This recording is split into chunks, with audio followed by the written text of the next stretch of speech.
Shalom, salam sejahtera bagi kita sekalian. Saudaraku yang kasih Tuhan, hari ini kita bersama-sama akan kembali merenungkan firman Tuhan. Dan hari ini firman Tuhan terambil dari Kisah Para Rasul pasal 1, ayat yang ke-6 sampai dengan ayat yang ke-8. Demikian bunyi firman Tuhan. Maka bertanyalah mereka yang berkumpul di situ, Tuhan, maukah Engkau pada masa ini memulihkan kerajaan bagi Israel? Jawabnya, Engkau tidak perlu mengetahui masa dan waktu yang ditetapkan Bapa sendiri menurut kuasanya. Tetapi kamu akan menerima kuasa kalau Roh Kudus turun ke atas kamu.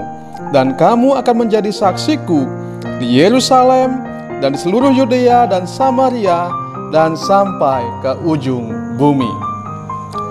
Saudaraku yang kasih Tuhan Yesus, tema kita hari ini adalah ganti fokus. Sekali lagi tema kita ganti fokus. Nah, saudaraku yang kasih Tuhan Yesus, dalam pembacaan tadi kita melihat dalam ayat yang ke-6, para murid bertanya pada Tuhan Yesus, Tuhan, maukah Engkau pada masa ini memulihkan kerajaan bagi Israel? Ya, jadi ketika mereka bertemu dengan Tuhan Yesus, mereka tidak tahu apa yang menjadi rencana Tuhan. Sedangkan di hati mereka ada rencana, ada kerinduan, ada harapan. Apakah harapan mereka? Sebagaimana dikatakan dalam ayat yang ke-6 tadi, mereka berharap bahwa Tuhan Yesus mau memulihkan kerajaan Israel. Tuhan Yesus mau mengembalikan kejayaan bangsa Israel seperti zaman Daud, zaman Salomo. Nah, karena pada masa itu yang terjadi adalah bangsa Israel sedang dalam penjajahan. Kita tahu mereka sedang dijajah oleh bangsa Romawi. Yang kita kenal salah satunya gubernurnya adalah Pontius Pilatus. Ya, jadi mereka sedang dalam penjajahan dan murid-murid berharap Tuhan Yesus akan memulihkan Israel, memulihkan bangsanya. Ya. Nah, di sini mereka berharap seperti itu. Jadi ini yang menjadi harapan mereka. Jadi ketika berjumpa dengan Tuhan Yesus, mereka meminta pada Tuhan Yesus untuk memulihkan kembali kerajaan Israel. Nah, saudara kasih Tuhan Yesus, hal serupa juga sedang kita alami pada masa-masa sekarang ini. Kita umat Tuhan bergumul, berdoa untuk pemulihan.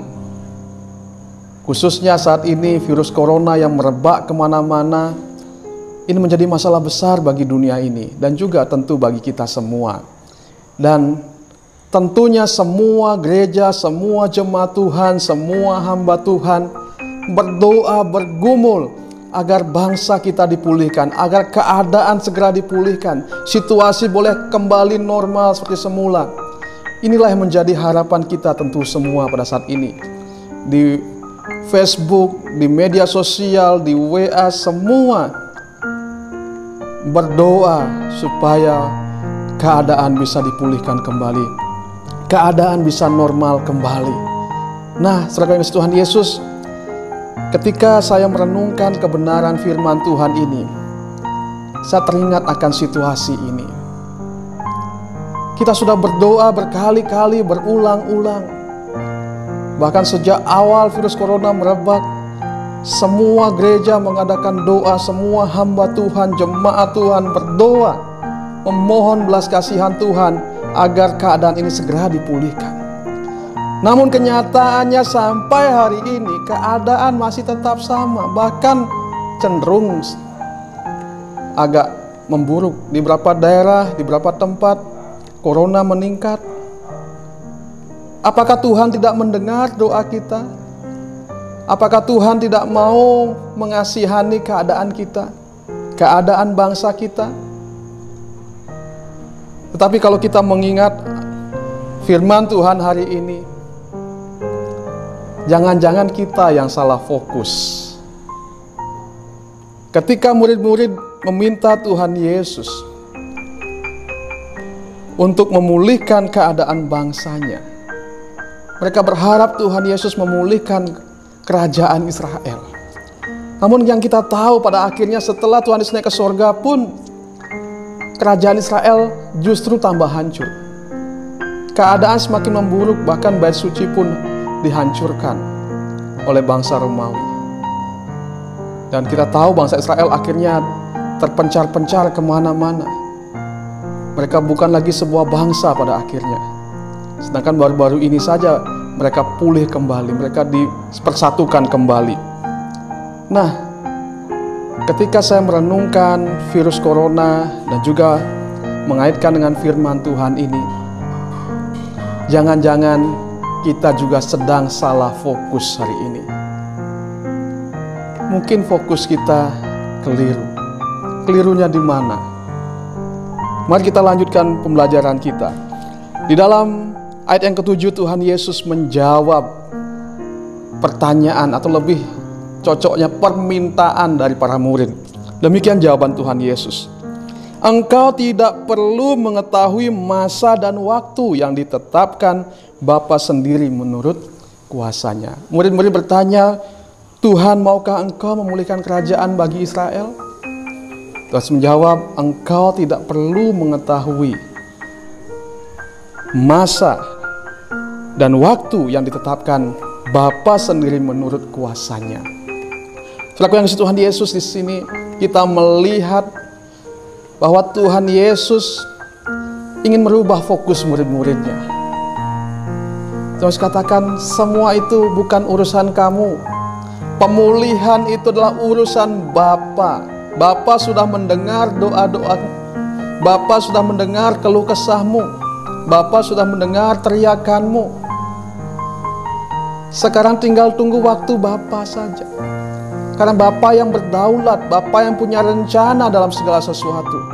Semua yang terjadi di muka bumi ini tidak lepas dari rencana Tuhan, tidak lepas dari kehendak Tuhan. Jadi semua yang terjadi itu adalah kehendak Tuhan. Bahkan di dalam firman Tuhan dikatakan, sehelai rambutmu pun jatuh, itu sepengetahuan Tuhan. Apalagi situasi seperti yang sekarang ini terjadi, tentu ini dalam kuasa Tuhan, ini dalam kehendak Tuhan. Jadi dalam ayat yang ke-7 Tuhan Yesus menjawab, engkau tidak perlu tahu kapan waktunya. Engkau tidak perlu memikirkan kapan ini akan baik kembali, bagaimana situasinya ke depan ini. Kita tidak perlu mengetahui semuanya itu. Itu semua dalam rencana Tuhan dan pemulihan pasti terjadi.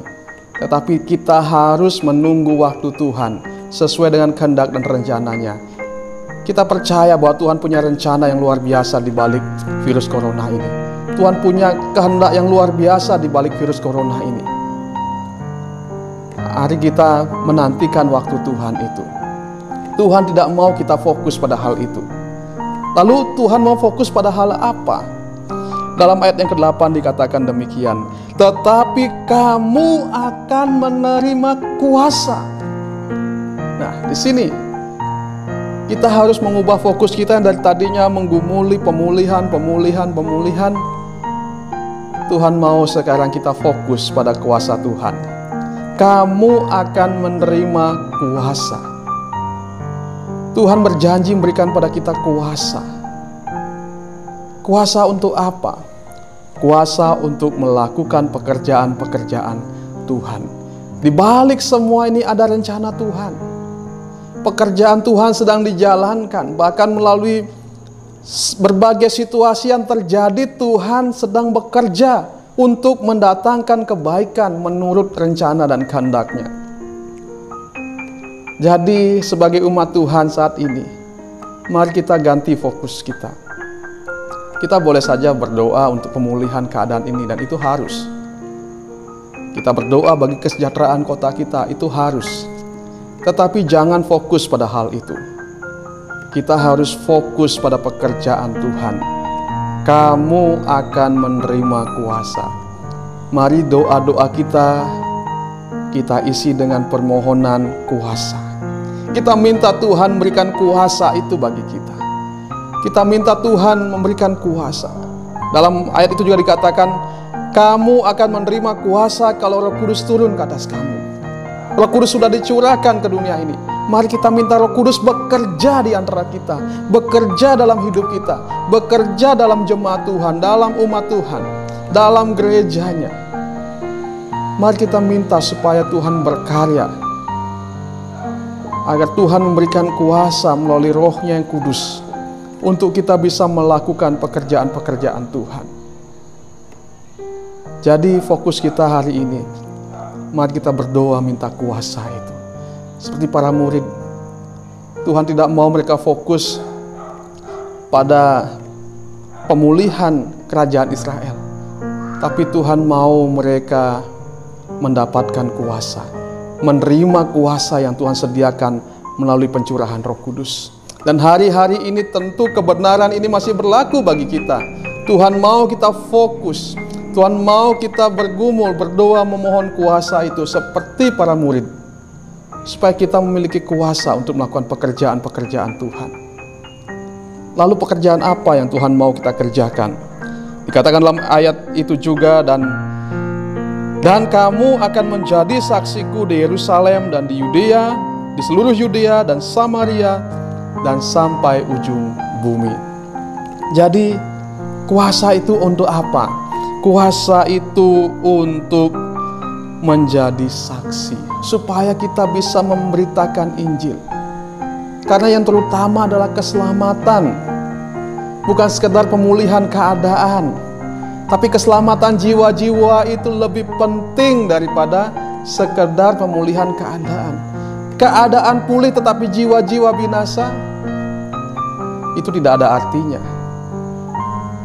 Tetapi yang jelas keadaan pasti dipulihkan oleh Tuhan.